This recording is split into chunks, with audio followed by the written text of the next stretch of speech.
Hi అండి, welcome back to my channel Sakhi Samayam. ఈరోజు అయితే ఒక మంచి స్నాక్ ఐటెంతో మీ ముందుకు వచ్చేసానండి. పునుగులు అంటే మనందరికీ ఆల్ టైమ్ ఫేవరెట్ కదా. ఆ పునుగుల్ని నా స్టైల్లో ఎలా వేసానో మీకు చూపిస్తాను. చూడండి పునుగులు అనేవి ఎంత బాగా వచ్చాయో. ఈ పునుగులు నేను 2 రకాల చట్నీతో అయితే సర్వ్ చేశానండి.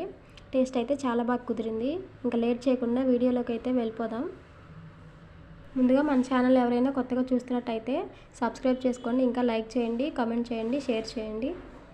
మీరు నా ఛానల్ సబ్స్క్రైబ్ చేసుకోవడం వల్ల నేను కొత్తగా ఏ వీడియో పోస్ట్ చేసినా మీకు నోటిఫికేషన్ అనేది వెంటనే వచ్చేస్తుంది.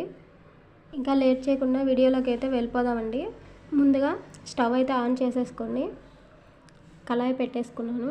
మీరు పునుగులు ఎలా తయారు చేస్తారో నాకు ఖచ్చితంగా కామెంట్ సెక్షన్లో చెప్పండి. కళాయి పొయ్యి మీద పెట్టుకున్న తర్వాత నేను ఆయిల్ అయితే వేసేసాను. ఇక్కడ పిండి అయితే కలిపేస్తానండి. నేను దోసల పిండితో అయితే ఈ పునుగులు వేస్తున్నాను. దానిలో కొంచెం ఉల్లిపాయలు, జీలకర్ర, ఇంకా సాల్ట్ అయితే వేసానండి. పచ్చిమిర్చి వేయలేదు. ఈ పునుగుల్ని నా దగ్గర ఉన్న ఇంగ్రీడియంట్స్తో మాత్రమే చేశానండి. మీకు కావాలంటే వేరేవి కూడా వేసేసుకోండి. ఇప్పుడు ఒకసారి బాగా కలిపేసుకోండి.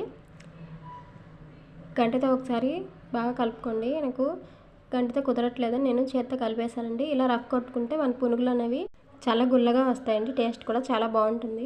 ఇప్పుడు మన ఆయిల్ అనేది వేడైంది కదా. ఇప్పుడు మనం పునుగులు అయితే 1 బై 1 వేసేసుకుందాం. టేస్ట్ అయితే చాలా బాగా వచ్చిందండి. పిల్లలకి ఈవినింగ్ స్నాక్ అయితే చాలా బాగుంటుంది.